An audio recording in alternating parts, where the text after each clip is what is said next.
Okay, I think we actually might have something going here. Took me a little bit of time, unfortunately, to get this set up on the phone, and unfortunately, I'm doing this on the phone today because my computer is in the shop. So it's going to be like a mini ultimate franchise or ultimate fantasy sports daily, but we will have the same sort of fun. Just letting everybody know in our chat in Telegram that we do have it going. So would love to hear your thoughts in our chat for whoever is joining us. Say hi if you are joining us in the chat room. Would love to know who is here. And we've got some interesting stuff to talk about. We'll only be on for about an hour today. No guests, unless Trish needs something. Trish might pop in, my lovely wife. And maybe she needs me to, like, let a spider out. We don't kill spiders around here. We gently let them out.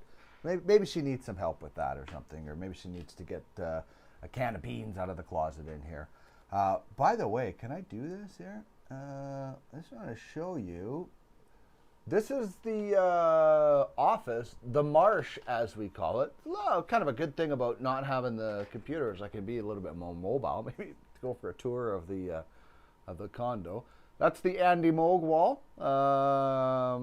here. Hey, Arnie. What's up, man? Just giving a little tour. This is the stuff that you guys see behind me, but that's the Moog wall.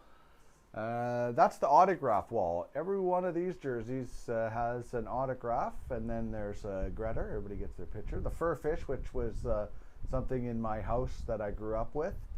And struggle and emerge, Luctor and Emergo. When I exit this room, I always think struggle and emerge. It's a little tour of the marsh, as we call it.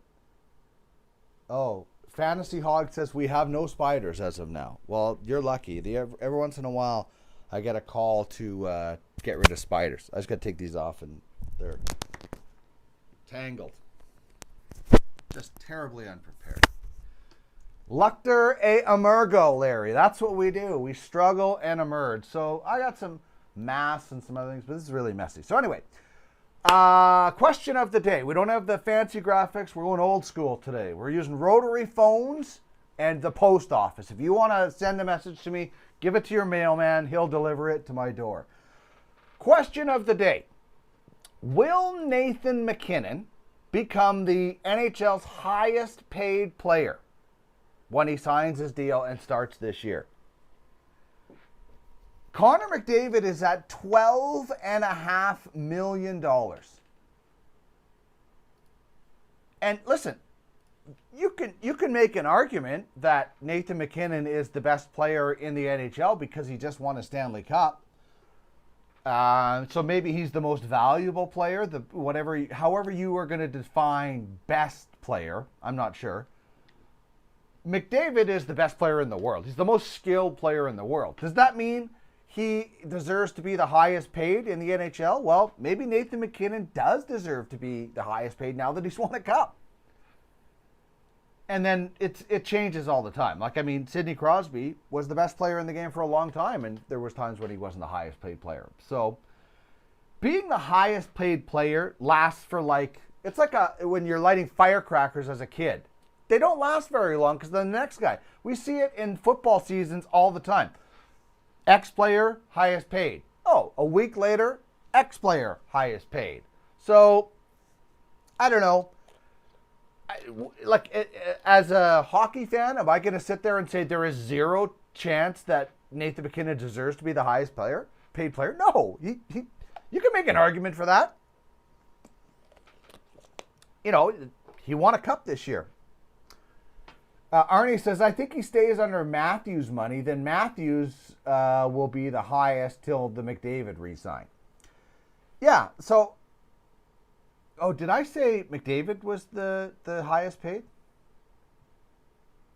Sorry, I'm just trying to find that list.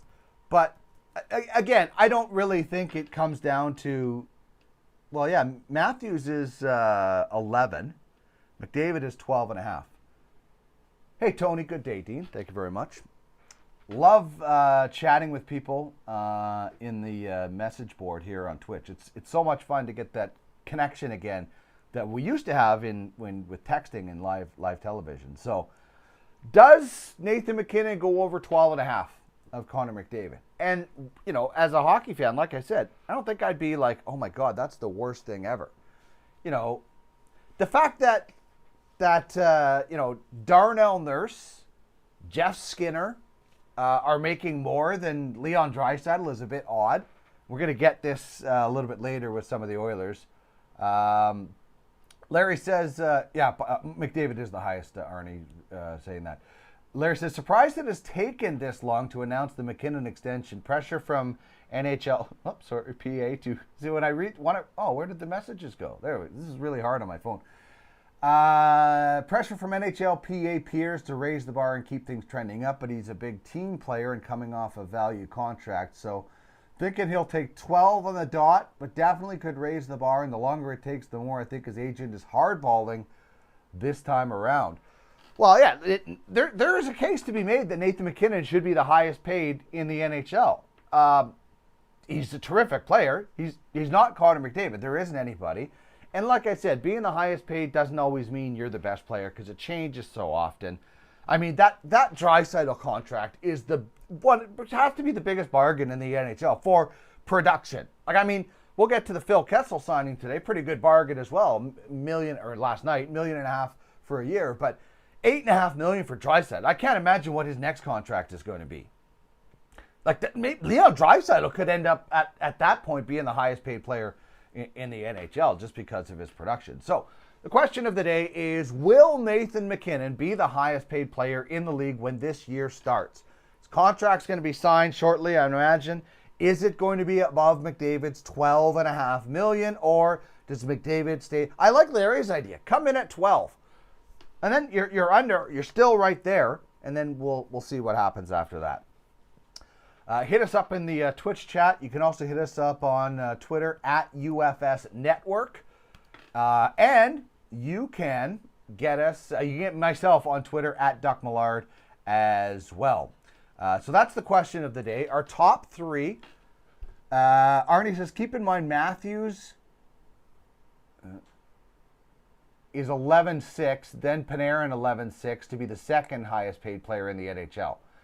And Matthews has 2 years left, Larry says. McDavid has 4 years left. So Arnie is likely right that McKinnon settles around Matthews. Then Matthews surges ahead of McDavid for his next deal. Draisaitl has 3 years at 8.5, so it's possible he tops. Yeah, that's what I'm saying. Like Draisaitl, who knows? And when you look at the NHL compared to everything else, it's pretty ridiculous, man. I mean, LeBron James is probably the second best player in the NBA ever. I'm not putting him ahead of Jordan, and there's people that won't put him ahead of Bill Russell. Depends on your generation. LeBron James just signed a $97 billion 2-year deal with an option. And I'm sorry, LeBron James isn't the best player in the NBA anymore. So it just shows how far away the NHL is when it comes to contracts. And I don't know, it's never going to catch up, but they have a ways to go. Like the cap is 82.5. When does the cap get to 90 million? Like, is it 5 years? When does the cap get to 3 figures? Oh, I guess it's more than 3 figures, but like triple digit, 100 million. When does that ever happen? Does it ever happen? I mean, the caps in, obviously basketball, you have smaller roster sizes, but still, the NHL somehow has to keep going. Like this $82.5 million flat cap it's junk. Our top three today, we put this out on Twitter as well. After Phil Kessel signs 1 year, $1.5 million. We love that deal. Duckman's domination in the UFHL. That is huge for us. Gives us still about $10 million in cap space. Much more than Vegas has, but still. They signed Phil Kessel. So our top three now. I want to know who your top three NHL UFAs are. So guys, still to be signed. We won't get into RFAs because that's a little bit crazy. But your top three UFAs right now after Phil Kessel signs. You can head to Puckpedia. You can head to Cap Friendly. Whatever. It says, judging by Lightning contracts, the cap has to be skyrocketing. It says Arnie. It's a really good point. Those 8-year extensions that they're signing, they better hope the cap is going to be going up to $90 million soon. So who are your top 3 UFAs still on the market after Phil Kessel signs with Vegas? We'll get into how great of a signing I think that is and how it could turn out to be. The one thing Vegas has had trouble with is health. The one thing Phil Kessel brings is not missing games. So it's a great fit. We'll talk about it in a second. The number 3 UFA that I still have out there is PK Subban. I mean, PK Subban, Phil Kessel went from $8 million to $1.50. How much of a haircut is PK Subban going to have to take? If you can get PK Subban on a similar deal of 1 year, why wouldn't you do it?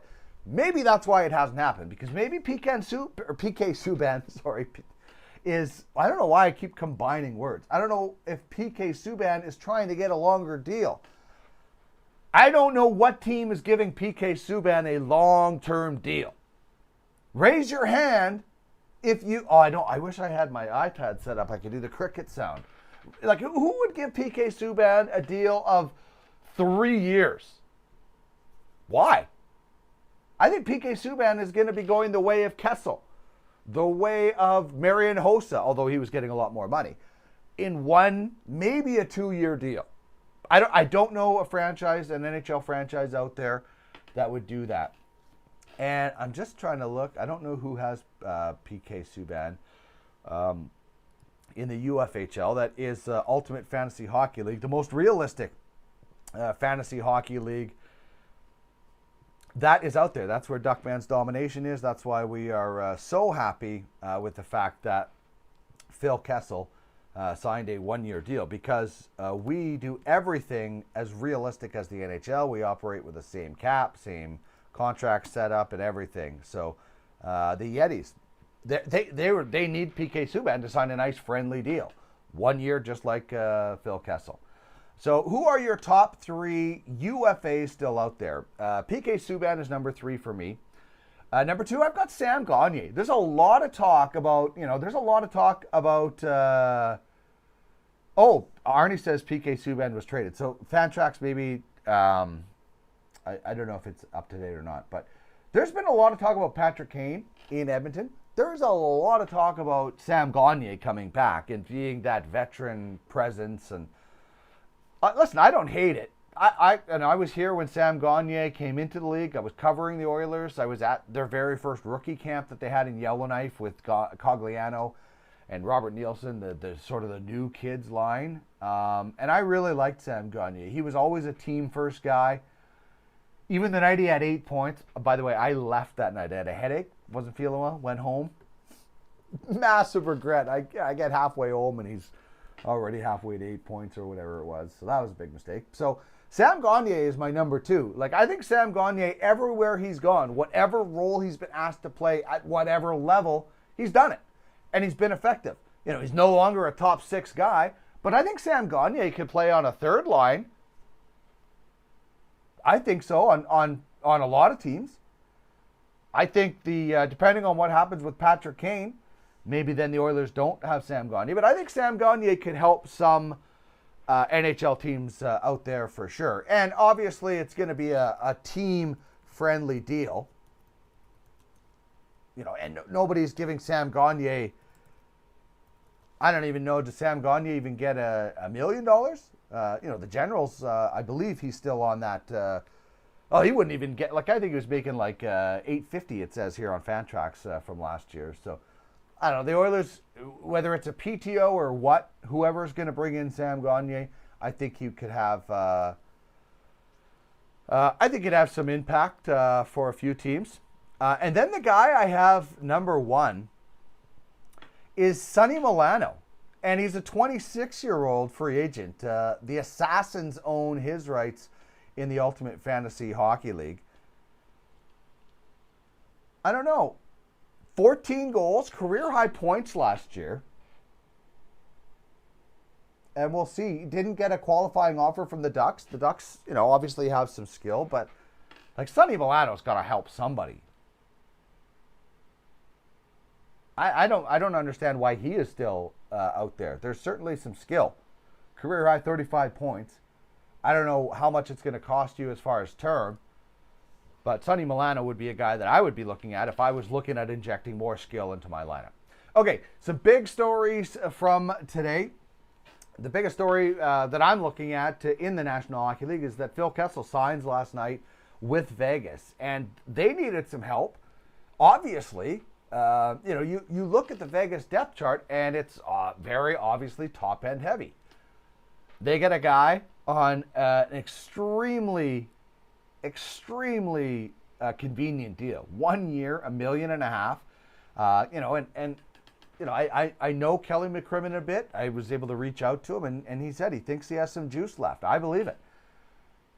And the one thing Vegas needs is health. They need guys to stay healthy. Well, Phil Kessel has played 982 straight games. He has something to prove after last year in Arizona. 40 assists. He can dish the puck out. We've seen his shot. So I think Phil Kessel has a lot more to prove than last year. He's reliable.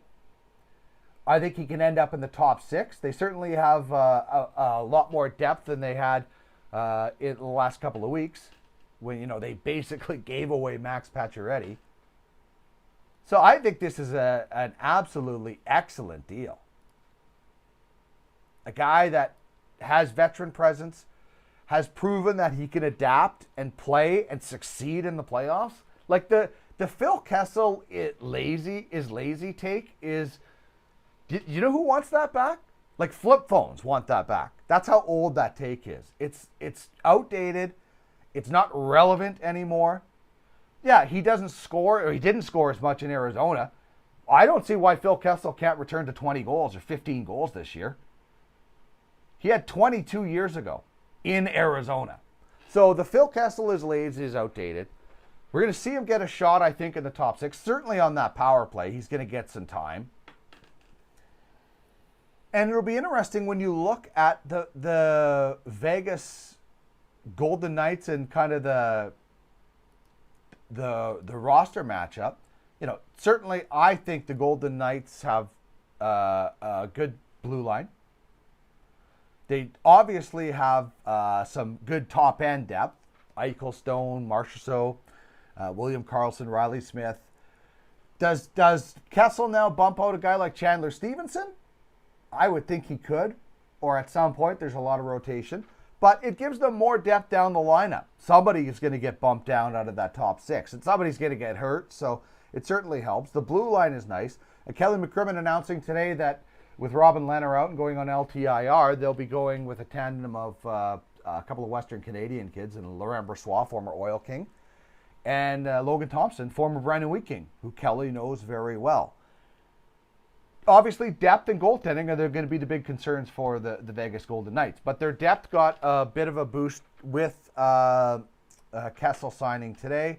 They also have Jonas Rongenberg, who spent some time in and out of the lineup last year. And they'll have some guys competing. And, Vegas is probably going to be a team that's going to be like, hey, anybody who wants a PTO, come on in. If you want to sign a cheap contract, we'll take you. So good signing. I like it. I really like it for obviously selfish reasons with Duckman's domination, because we have Kessel penciled in to help us out. This is the reason we got so many trade requests for him and didn't want to trade him. And if you were in fantasy and you're holding on to Phil Kessel, this is paying off for you now. If you're in a dynasty league and you're in a contract league, this is awesome. You love it. But even if you're in a dynasty league and you have Kessel as some sort of keeper or some sort of contract system, you are loving this, because he instantly went from bottom of the division to potentially near the top. I still think the Oilers and the Flames are going to battle it out for first in that division, but Phil Kessel has a way better chance at playing with better players, playing in the playoffs, and adding to his points. So all Phil Kessel GMs and owners in fantasy, they should have been celebrating last night, especially if you are in a contract league where you're using the same cap hit as the NHL. Because a guy that could potentially get 50 to 60 points at $1.5 million, that is gold, Jerry. That is amazing. So, great signing for GMs that have Phil Kessel, dynasty owners. Also, I think it's a great signing for just the Vegas Knights, who needed something, and it's good to get some more news. We had Paul Stastny, signed $1.5 million. Another guy that it comes on a cheap deal, wins a lot of face-offs, strong, and this is how teams win in the spring, by signing smart deals in the summer and getting guys that are going to be reliable, in the lineup, and be able to contribute, whether that's with points, offensive, defensively, whatever it is. So good stuff there. Phil Kessel signs in Vegas. I really like that deal. And I think Vegas Golden Knights fans are going to like it too. Not just for the hot dog memes, but just because he's a reliable player. And like I said, the Phil Kessel is lazy is some of the most outdated takes ever. How about this news from the hockey world? Mike Babcock resigns from the U of S, University of Saskatchewan. For anybody watching us outside of Canada, that is a post-secondary institution in the province of, if I can read the card correctly, Saskatchewan, as they said in Slapshot. Not Moose Jaw, Saskatchewan, but Saskatoon, Saskatchewan. This is a very, very credible university, strong hockey program, strong football program in Canadian University. And Canadian University is a lot different than the American college programs. Hockey players in Canada, when they get to Canadian University, they basically have gone through the Western Hockey League or junior or whatever it is. Some college, rarely, and some former pros come back and start getting an education, because in junior hockey, you get a year of education for every year you play. So it's in American colleges, it's the up-and-comers. In Canadian University, it's guys that have gone through the junior leagues and probably aren't going to play pro. But it's amazing hockey. It's some of the best hockey you will ever watch. And they routinely go down to the States and play Division I teams and win, tie, hold their own against those. So Mike Babcock coached in this league at one point in Lethbridge. He also coached in junior hockey, and then obviously went on to success in the NHL before getting let go and some not so nice things coming out. He was a volunteer coach at this university. I believe it was a 2-year deal, and he's decided to resign. I don't know if he's going somewhere else. I don't know if there's a team hiring him. But Brandon Cote, who he actually coached in Spokane, is taking on the reins as an interim base. He was the associate coach, played a little bit of pro, pretty successful junior player under Mike Babcock. So there's the question I have is, Mike Babcock was a successful coach at the highest level, Stanley Cups, Olympics. His tactics have been questioned by former players quite a bit. And he was in the spotlight. And he actually, he used to talk a lot about mental health, and some of his players have actually, accused him of not being the best guy when it comes to mental health. So that he goes to this program, I think it was sort of a repair my image personally. And if he has learned how to be a quote-unquote better person, according to the things that were said by his former players, then that's great. If he's ready to, I believe in second chances. I believe if you show that you've learned and you show some remorse for what you did, I will point out to people in the past that have done that. Craig McTavish went to jail, came back, had a successful. He unfortunately killed a young woman in an accident due to drinking and driving. I mean, there's a long list of people who have not learned their lesson, and I don't believe they deserve more chances. And you only get, I think, 1 second chance. How many chances do people get? But if a guy proves that, hey, yeah, I've learned my lesson, I'm going to be a better person, and so on, it's good. I just hope that, like Brandon Cote learned from Mike Babcock. So I hope Brandon Cote, and I'm sure he has, or else he wouldn't be coaching, has learned the good and the things that weren't so good from what Mike Babcock has done. So we'll see what happens. Again, Saskatchewan, powerhouse in that league. John Tortorella, this is interesting. In an article, he said he missed everything about coaching. Meetings, pregame, conflict with players. I mean, this guy loves conflict. Although I had like a 45-minute conversation with him in an airport one time. It was the greatest conversation. It was like, how you see like the Fonz in Happy Days, and then you see the Fonz in like The Waterboy, and he's like way calmer. It was like that. He was so calm, and he does look like the Fonz. So Torch says he misses everything, and he says the Flyers should be motivated because everyone thinks they stink. Is everybody wrong? Like, do we think the Flyers are going to be really good? I guess they could surprise us. Sorry about that. Possibly they could surprise us. You know what I can't wait for with the Flyers? I cannot wait for January 2nd because they play Anaheim. And I just want Trevor Zegras to go all Michigan all the time. And maybe by then, it will be so commonplace in the NHL that Torts won't care, or maybe it'll make his head explode. I don't know. I have no idea, but I know that Torts hates that stuff, and I want more of it in the game. I want more of it at every level. I want kids practicing this on the ODRs as they already do. I don't want somebody stifling this creativity. So it'll be interesting. January 2nd, Anaheim, Philly, and like I said, hopefully by then it's all over the place. Larry says Kessel at $8 million in Arizona versus $1.5 million in Vegas is a big win at the craps table for Duckmans. I think that's the lead of our press release. You just wrote the lead of our press release, Larry. I might have to steal that, but it is true. Like it's one of the best value signings of the NHL. It's off season. When you look at the potential production, who's not taking 50 points potentially for $1.5 million? Maybe more. Who knows? I don't want to get carried away and say Phil Kessel's going to return to 80 points, but if Phil Kessel gets 50 points, that's a huge win for Vegas, Duckman's domination, and anybody else that has him in fantasy. Especially if you're in daily and you can get him in and out of the lineup when he gets bumped up, because you know that team is going to go through injuries. You know Kessel's an Iron Man, so he's probably going to be in the lineup most of the time. By the way, we are going to start, and I pray that my computer is fixed by then because we got a lot of stuff planned.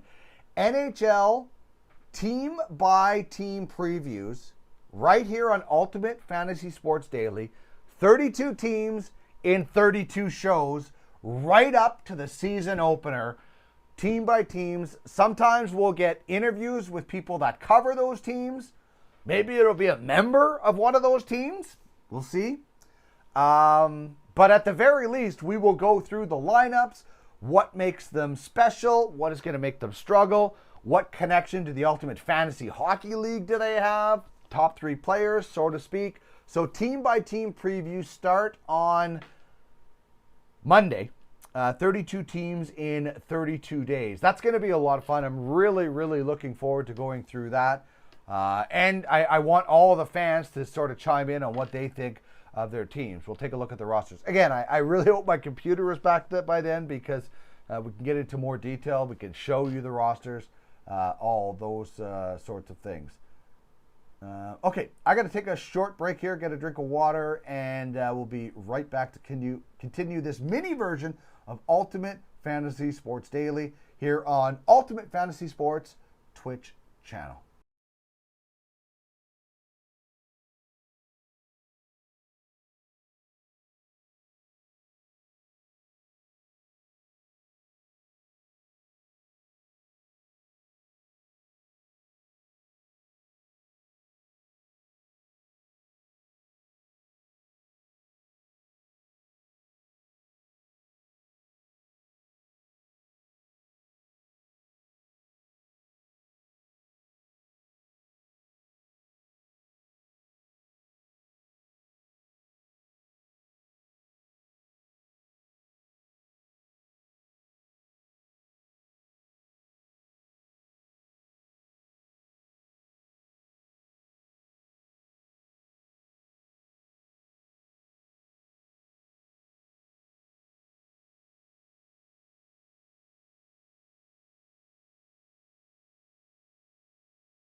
Okay, I think my mic is... Oh my... Are you kidding me? Paul Goldschmidt just went deep again. Oh my God. Paul Goldschmidt, Prairie Wheat Sox in the UFLB, just crushed one for his second of the game. Like, we're going to get to big performers from last night. We're going to have to look at today, too, because the old man power, Paul Goldschmidt, has crushed the Cubs twice today. And St. Louis, the Cardinals lead the Cubbies 8-2. And that was a no-doubter. Straight away center field. Wow. That's pretty impressive. Drip says, did you see Aaron Donald hitting people with helmets? What? Aaron Donald is like smashing people with helmets today? I did not see that.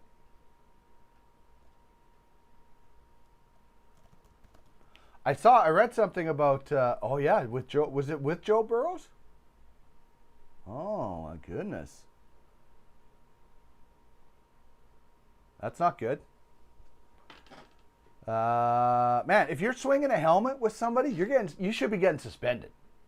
Now, I know that there is nobody more confusing with their suspensions than the National Football League, but that is a weapon.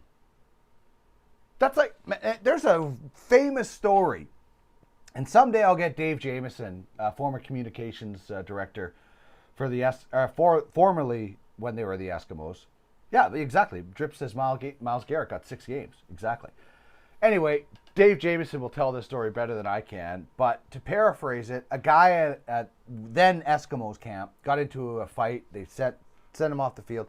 He came back with like a crowbar or a bat or something like that and went into like that's a weapon. So was a helmet. Like, this is crazy, man. Oh, wow.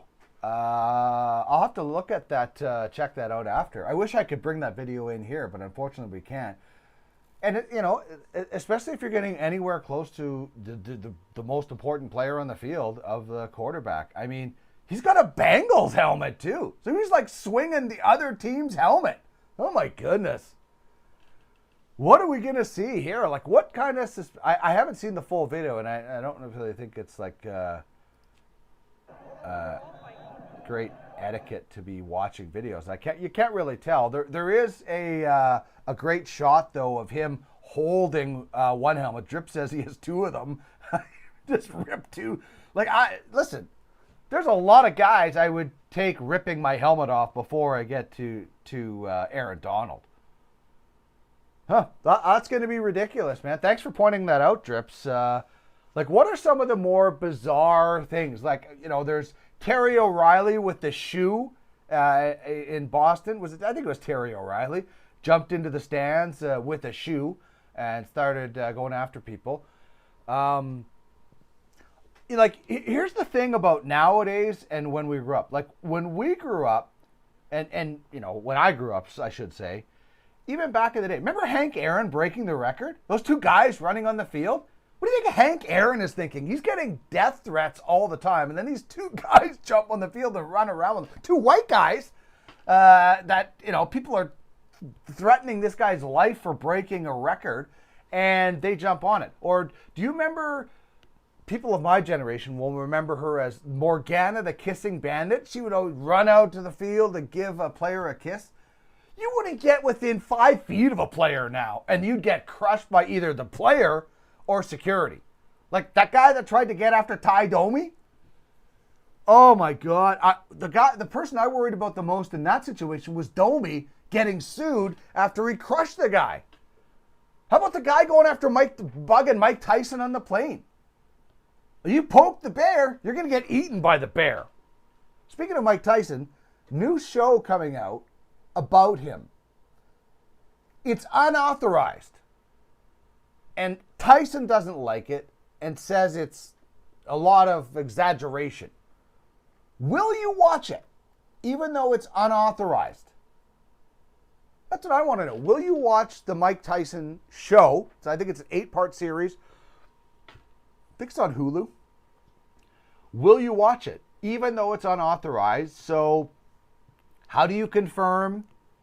Now, we know some of the stuff because it's factual. He went to jail for rape. He did a lot of drugs as a youngster. He grew up in a terrible situation. I think he said he was doing like smoking crack cocaine as a teenager or something. So we know some of the big things. He likes tigers, some of those things. But the rest of it, the inside, the lead up to it, how do you know if this is true? If it's an unauthorized biography or whatever it is of Mike Tyson, how do we know the stuff that is supposedly leading up to what we do know happened is true? That's all I'm saying. I'm not telling you not to watch, and I'm asking you if you will watch. I don't have Disney, so I won't be watching it unless it comes out on something else. And I'm always worried about, it's like anytime you watch something and it's like, this is based on a true story. How much? If the guy that it's about says, yeah, I authorized this, I'm obviously going to be inclined to believe more of that than if the guy who it's about says, this is bull. Then I'm going to be like, well, how fictitious is this? How sensationalized is this? How, like I watched a movie the other day about something to do with horses in South Dakota. And in the movie, there was all this gunplay. None of that happened. It was based on a real story. So that's all I'm saying is, are you going to watch this to see the sensationalism of Mike Tyson's life and then believe it, even though Mike Tyson's saying this is not authorized? So I don't think I might watch it for just to see what it's like, the production value and stuff, but I would certainly be taking it with a grain of salt until, and listen, Mike Tyson, he did his own Broadway show. His story is already out there, told by him. Why is this now coming out unauthorized? That kind of makes me wonder. He already did his one-man Broadway show. He told the story. He said everything. And now that we need an unauthorized story about Mike Tyson, that kind of tells me that they wanted to do a show with Tyson. He said no, so they went ahead with it anyway. And then they said, screw it, let's make it really funny and sensational. And listen, do we really need to sensationalize Mike Tyson's life? I mean, read his biography. This guy you don't have to make stuff up, man. The guy has had one of the craziest lives anybody could lead. And, has gone, like I said, second chances for people. Mike Tyson did terrible things. And then he learned about himself. He learned why he did some of those things. He took the time to better himself and has redeemed himself in my eyes. He's a big spokesperson for cannabis and health and wellness. Oh, now NFL Live is showing the Aaron Donald mess. So he's going down with 2 helmets, and then he gets up and, it's going to be ugly. So anyway, Mike Tyson is another guy that I'd say has kind of redeemed himself. He got popular and funny again thanks to the Hangover movies. So a guy that, I don't think you need to make up a lot of stuff about, personally. We'll see. We'll see if that show is popular. Like he said, he did his own Broadway show, so I don't really know why there needs to be another one that comes out there. But like that guy in the plane that was like, Beak and Mike Tyson. These people, like that guy just wants to get punched so he can try to sue him. And if I was a judge, I would throw that out and be like, you got what you deserved. You got rocked by Tyson. Get out. We mentioned NHL team-by-team previews will start Monday. Looking forward to that. I'd love for you to chime in on your favorite team, especially for those that are in the UFHL. You can chime in on how important certain players are to your franchise. The Women's World Hockey Championship underway. Canada took on Finland today, 4-1. That's not a surprise. The kind of big shocker that came out, and a rare thing, and not that it's a surprise in a bad way, but Troy Ryan gets a 4-year deal from Hockey Canada that will see him behind the bench for Hockey Canada, the women's program, at the next Olympic Games, 2026 in Italy. The track record is there. The guy takes over from Perry Pern halfway through the season, wins Olympic gold, the double-double, right? Wins Olympic and the World Championships, so that's not a real big surprise. That was the other hockey note. I haven't seen if anything else has been going on lately. There's a lot of talk about Patrick Kane in Edmonton. What are we sent? What is Edmonton sending back? If you're an Oilers person, what could you send back in a deal for Patrick Kane as far as contract? Because you know, obviously Chicago's going to have to retain some salary. You know, do they take the Mike Smith deal? I don't know. It gives less LTIR for the Oilers. Can you get Tyson Barrie in the deal? You know, because you got Bouchard, you got Broberg coming. Do you need Barrie making close to $5 million, or maybe I think it's $4.5 million? I like Tyson Barrie, but when you have guys that are going to be making entry-level contracts and he is redundant, you need to make room somewhere. So retaining himself, you know, imagine if you could. And I know there's fans of him, and I like the player too. I just don't like the contract. If only you could get them to take Darnell Nurse. They're not taking Darnell Nurse for whatever how many years at only Kessel. Like, that's the contract you'd honestly like to get rid of. It sticks out like a sore thumb for that Oiler team that needs as much cap space as possible. So what would they take back? As I said, Nurse would be ideal. Not going to happen. Barrie, Mike Smith, they aren't paying it. You know, it's really too bad you couldn't trade dead cap space in the NHL, because every team would be, like, there'd be so many crazy deals if you could trade, like, James Neal's dead cap space to somebody else. But it would obviously get pretty complicated. It would be pretty hard for fans to follow. So something else we can talk about, we'll be talking about a lot over the next, until it gets done, is, you know, what sort of, how did the Oilers or the Leafs or whoever work Patrick Kane into a deal? Okay, let's talk a little baseball. I mentioned just as we came on the air, Paul Goldschmidt, 2 bombs today against the Cubbies. One of them just now here in the top of the 8th, dead center at Wrigley. Just an absolute rocket.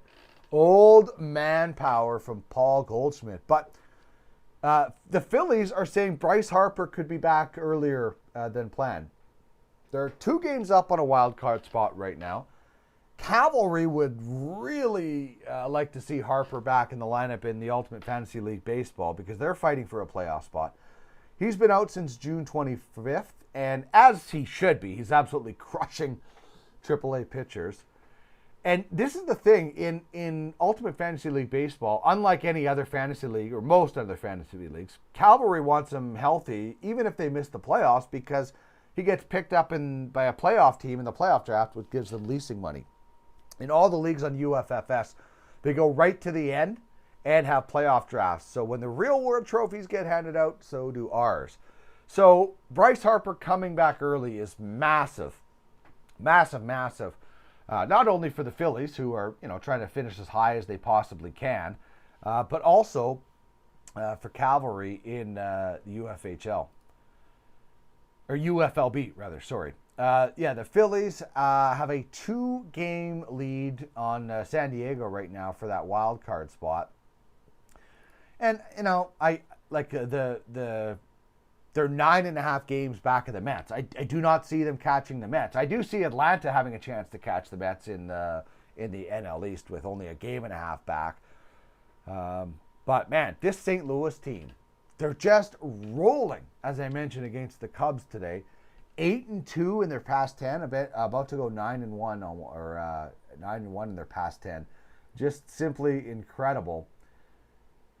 19 games above 500 at home, a game under 500 on the road. So that's not good news, because they're a division winner. So they're going to start. Just checking. They'll start with home field advantage, but only in the first round.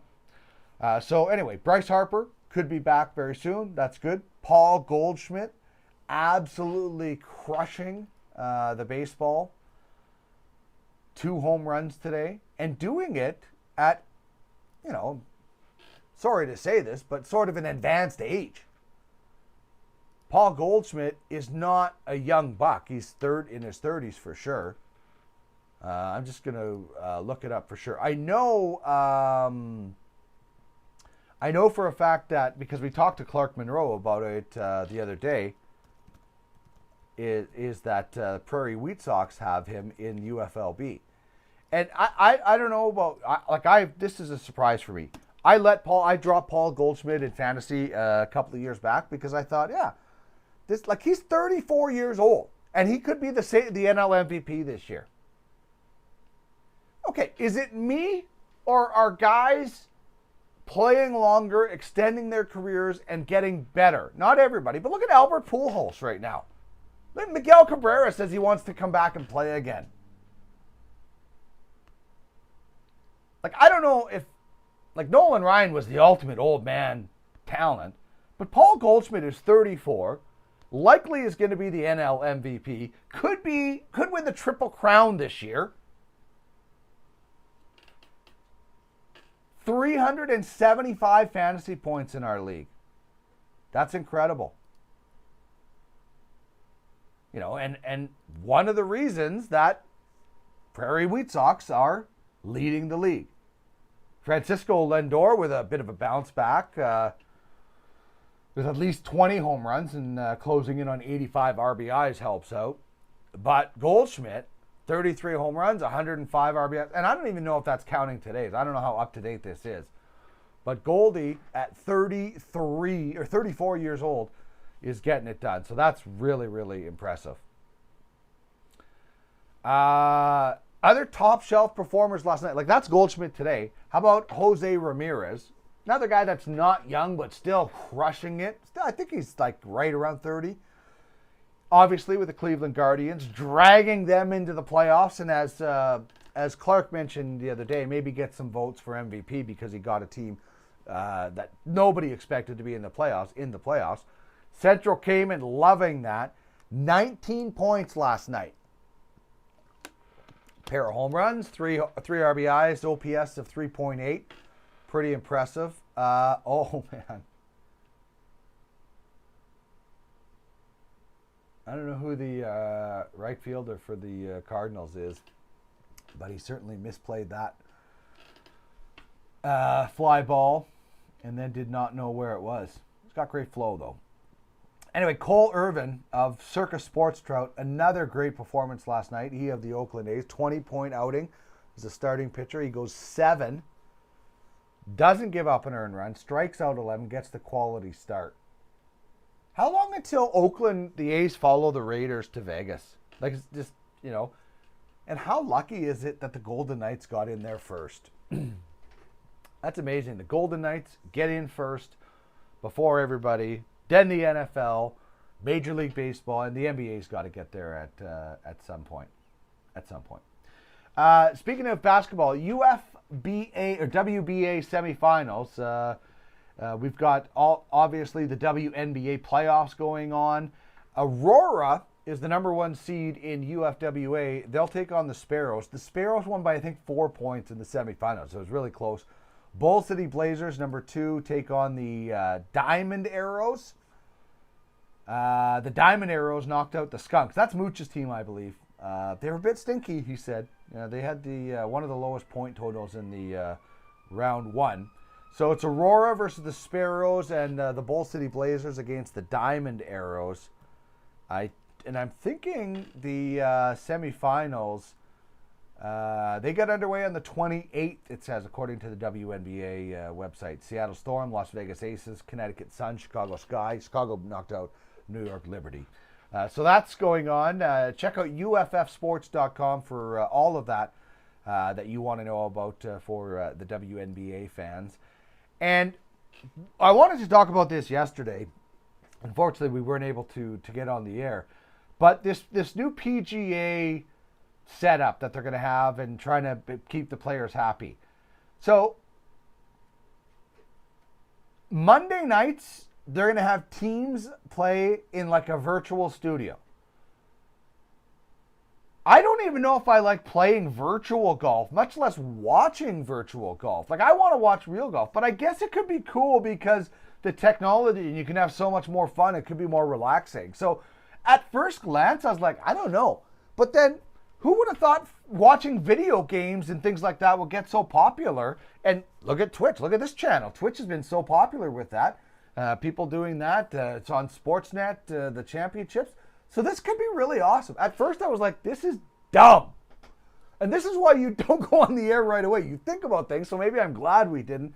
The more I thought about it yesterday, the more I thought, if the technology is really cool, then that's great. And if we can get a lot more personality out of these guys and things like that, then that's great. If it's just them hitting into a screen, yeah, I don't know.